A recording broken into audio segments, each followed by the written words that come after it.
Ladies and gentlemen, welcome Delores Lyons.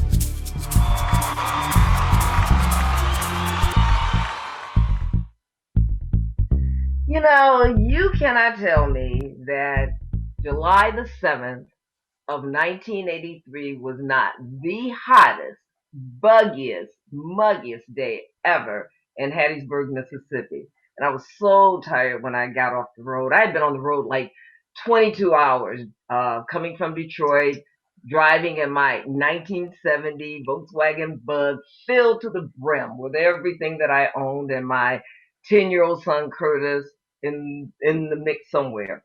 See, I've been a social worker and I have worked for the state of Michigan, but at the same time, I was also working part time at TV and radio stations trying to develop a career in broadcasting. Because see, the narrative I was hearing on the news about poor people and poverty and people on assistance was not the same as what I was experiencing in the field. I mean, I'm working with these people. I'm out in the field. I'm seeing their lives. So I'm thinking perhaps if I could get into the news and tell their story, then I could possibly develop another narrative. So I'm putting my what do you call it? What do you call them? The audition tapes. That's what they are.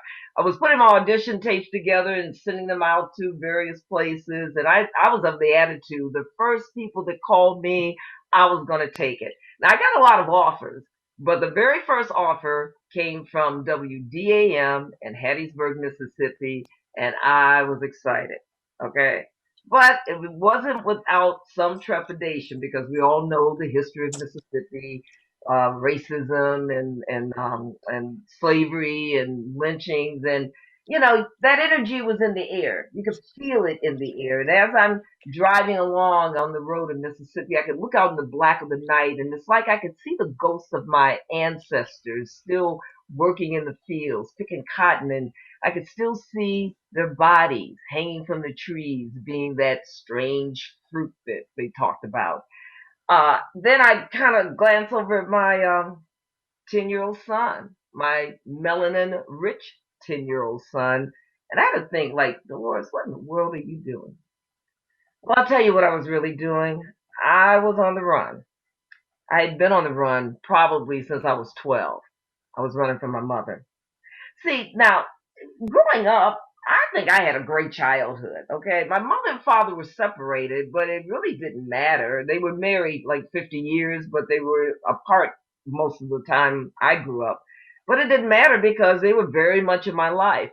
I was my daddy's baby, my daddy's girl, and even he's been off the planet a lot of years, I'm still my daddy's girl. Okay, and my mother was this impeccable, very statuesque woman, and I just couldn't imagine time without her. I was her baby as well, and she showed me so much love.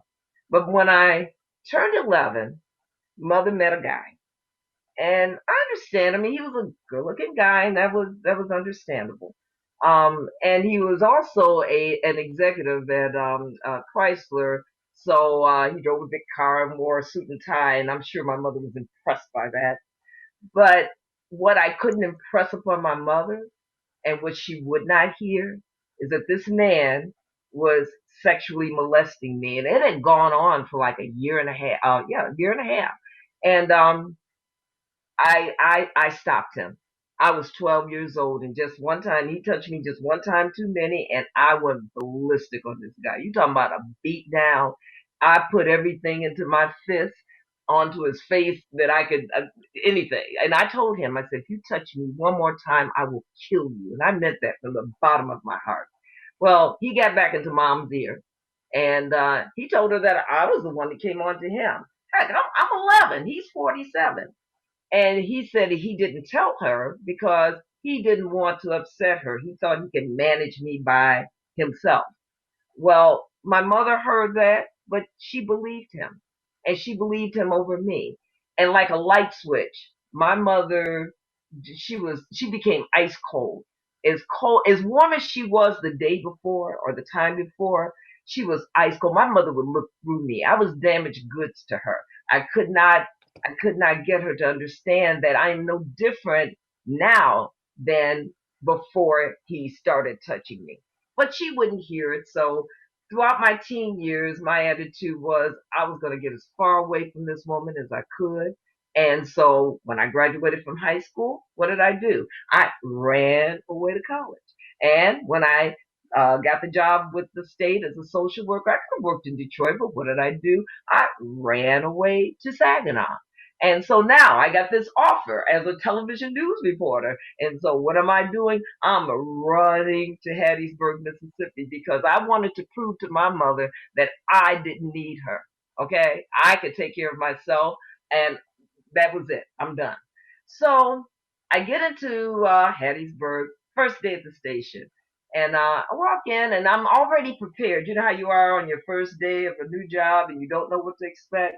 And I walked in and I'm already kind of prepared for the ifs and the isms and being the first or the only. I was already prepared for that.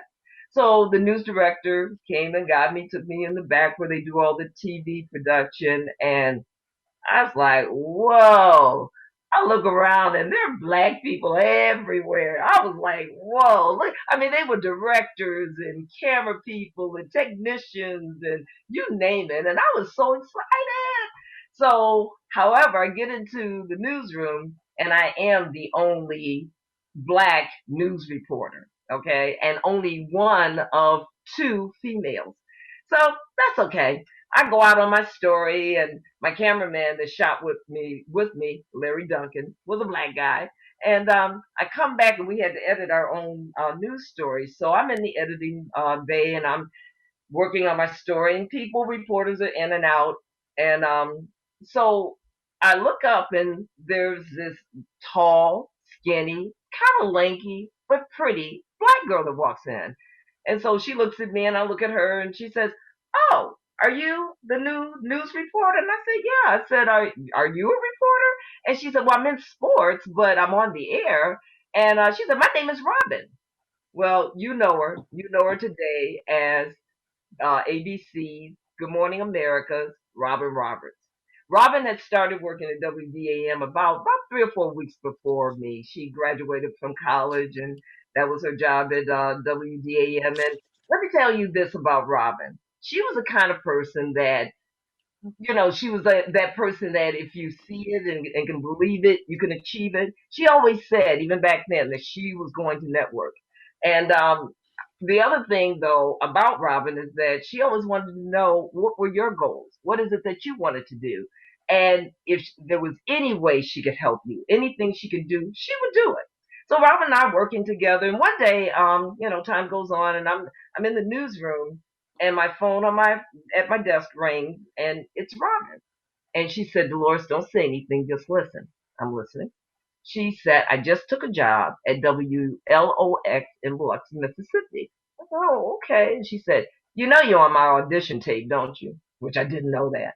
She says, "Listen, the news director saw you. He really liked you. And she said, he wants to interview you." So she said, call him now." She gave me all the information. I called him, interviewed, got the job.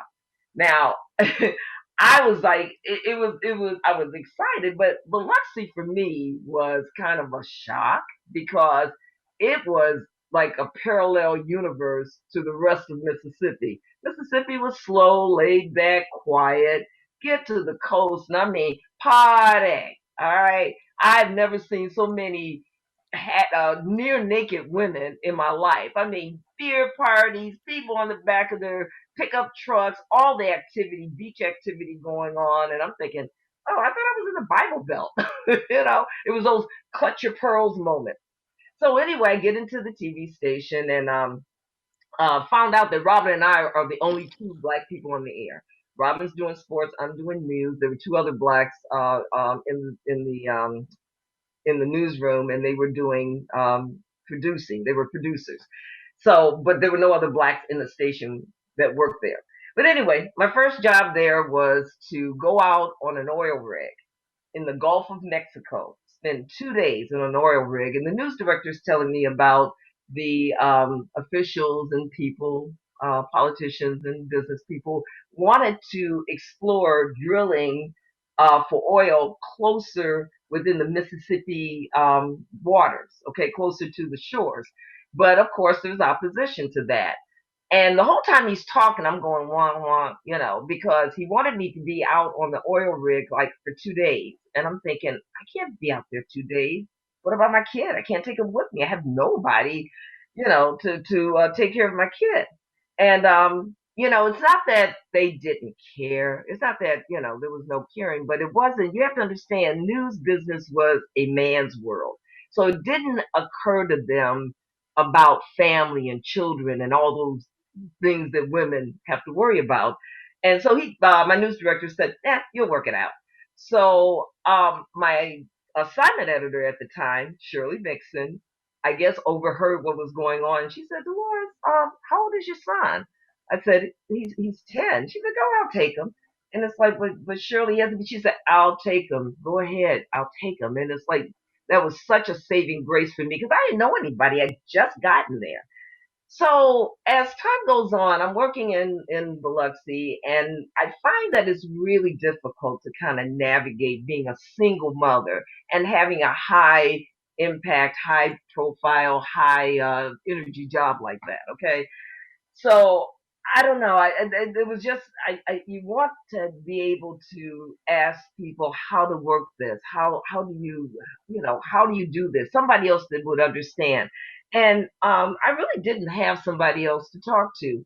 But I would notice from time to time, Robin's mother would come into the newsroom, and she would just give her daughter support. She would come in and rub Robin's shoulders and give her a kiss on the cheek, and it's like I would look at them in such longing. I'm thinking, gee, I wish I could talk to my mother like this. I wish my mother and I had this relationship like that again. And it got to where, though, that Miss Roberts, every time she would come to the station, she would go see Robin, but then she would come over and see me. And she would pat me on the arm and rub my arm, and she'd give me my pep talk. She said, girl, you're doing a good job. And she said, I'm so glad you're here. Keep up the good work. And that was my mama shot that I needed, that Miss Roberts would give me. So eventually I became a political reporter at WLOX. And that proved to be like different. The politics you see today, the polarization. I didn't realize that in that setting that you had to really, they wanted you to say what they wanted you to say. The politicians, the people to be, not the station, but the people you're reporting on. And if you didn't, they would call the station. They would try to get me fired. They would do all kinds, and it was very difficult. So I would, I don't know, there was just nobody to talk to. And so one day I'm just down. I'm just really down because it was so stressful. And one day I was off work, and I'm driving down Highway 90, which is the main highway that kind of goes along the Gulf Coast there. And somehow I ended up at Robin's mother's house. I don't know how I got there, but when I showed up on her doorstep, she opened the door. She was so surprised to see me and happy. And so we sat down, but I ended up just falling in Mrs. Roberts' lap. And I had to tell her everything in terms of, I must have, from the time I was 11 up until that moment. And I'm in her lap and I'm crying and she's patting my back. And you know how you bounce your leg when you have a baby on your lap and you're bouncing them on your knee, and she's soothing me. And so when I got through crying and time to go, she said, baby, she said, you're a strong girl. She says, and God is not going to put more on you than you can bear. And I took that with me. Well, there came to be a project in Biloxi to where I told you about all the beachfront and all the partying that goes on the beach, and they wanted to do a what they called a waterfront development. I think they called it Point Cadet. They wanted to build like casinos and hotels and restaurants and all that along the coast. And I'm reporting about the economic value that would have to the state of Mississippi. All right. But at the same time, I'm supposed to report the people that didn't want that and all the reasons. And boy, there you go again. All the people, they would call the station again. They wouldn't storm the station, but they would definitely show up in the lobby, and the poor receptionists would try to keep them back, and they would, calling to get me fired and all this other. And while the station knew what was going on, they would say, "Well, Dolores, you got to report it. This is, do your job," which I did, but I didn't feel like I had backing from them. So I I keep on, and I'd be in the store even, and people would walk up and they would call me names. They would literally, I'd be called, black bitch, nigger bitch, a slut of a reporter, because I'm reporting in a way that they didn't want to hear. So it got so bad that I'm nervous. And I had what do you call it? A sheriff come up to me one time. He said, "You need to stop what you're doing." He said, "Because there's a bounty on your head." And he said, "And they're going to go after your son first." And he said, "But if you tell anybody I told you this," he said, "I'll put a bullet in your head myself." So you know how I'm feeling. I'm afraid because my son's out there. He's a latchkey kid, but he's a good kid. But I just didn't want anybody bothering him.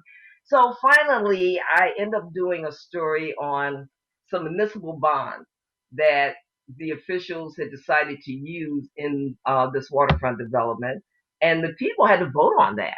Okay, and when I reported that these bonds were going to be used without your vote, I mean, again, things blew up. So one night, that particular night, rather, this story was going to run. And when you do your stories, you go ahead and you put them in the file, and they're going to run.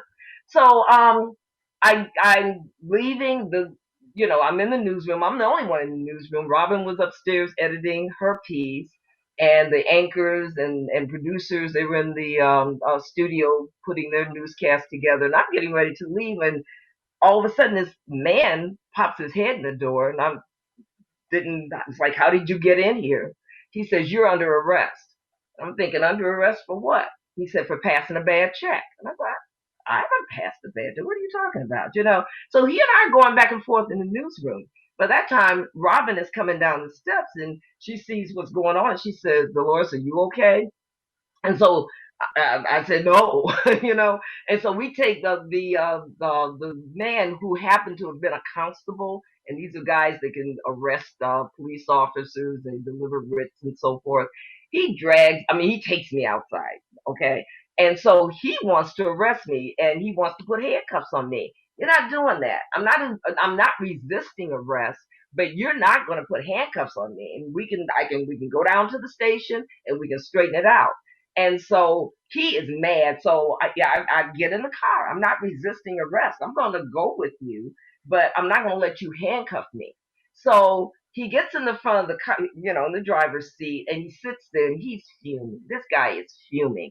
And all of a sudden he says, "I haven't read you your Miranda rights."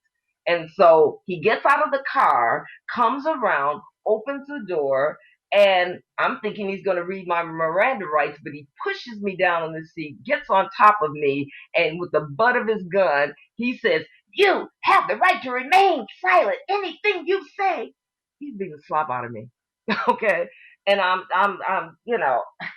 and there's commotion outside the car. I don't know who was all out there. All I heard him say is that if any of you try to interfere with this arrest, I will arrest you for trying to impede an arrest.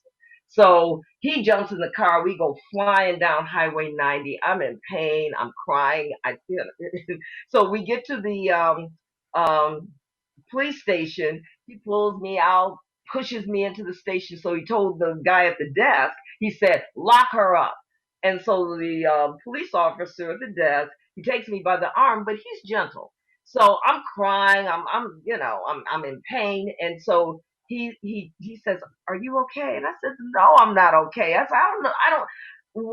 I don't understand what's going on." He said, "Well, you know what?" He said, "I'm not going to lock you up." He said, "I'm not going to put you in a jail cell." He said, "Because if I do," he said, "we'll never see you again." And so we sat outside of the jail cells in an open area. I don't know, maybe a few minutes later, I don't know, 15, I don't know. I was too discombobulated to really know time. But anyway, somebody came in, they said, "You can go now. There's been a misunderstanding," right? So After that, though, there was just I was arrested a bunch of times. I was arrested for breathing. I was covering a Trent Lott fundraiser. Trent Lott was a senator. He was a minority whip in D.C. In the Senate, and I was covering a fundraiser. They arrested me there on some sort of driving ticket. I mean, trumped up stuff. So literally, I got ran out of Mississippi. I got ran out of Mississippi. I could not risk that danger. They were around my house, all kinds of stuff. So anyway, I went to Mississippi. I went to Jacksonville, Florida. Robin visited me in Jacksonville, and her spidey senses were up even there. And she said, Dolores, she said, this is not the place. And so when my contract was up in Jacksonville at that station, I pulled back because, I got out because there I experienced extreme sexism, and that's a totally different field than racism. So anyway, I made my way back here, and I started working at Channel 4. And I look back at those years, and I've been back now 31 years. Okay, and the running I look at was trying to get away from my mother. My mother had passed by this time. I came back in '90, and she's passed by this time. And I'm looking at the women in my life that were supportive to me when I needed them. And so I look back at in when my mother had turned her back on me, and in high school it was Mrs. Bunis High. She was my best friend's mother, Michelle's mother, and she was also the sister of Joe Lewis. But Miss High was right there. She was my mom. She took the place when my mother had turned her back on me. And I look at it, it's like I kind of stole their mother. Then the next woman was Mrs. Jewel Sharper. Miss Sharper, I show up on her doorstep, 8 o'clock at night, with a 9 month old on my son. He was 9 months old then. On her doorstep with him and my suitcase, and she opened the door and she said, "Come on in, baby." And that she mothered me, she grandmothered my son, and she was in place for me until I could get back on my feet.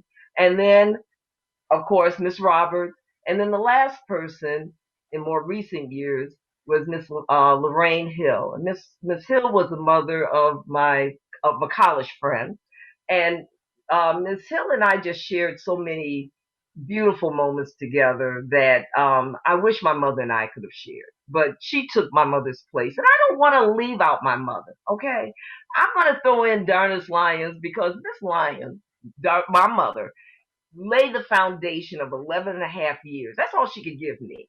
But she laid a foundation that made me who I am now.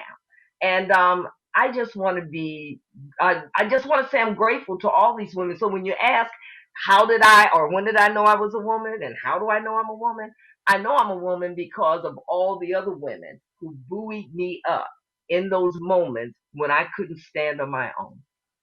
Thank you.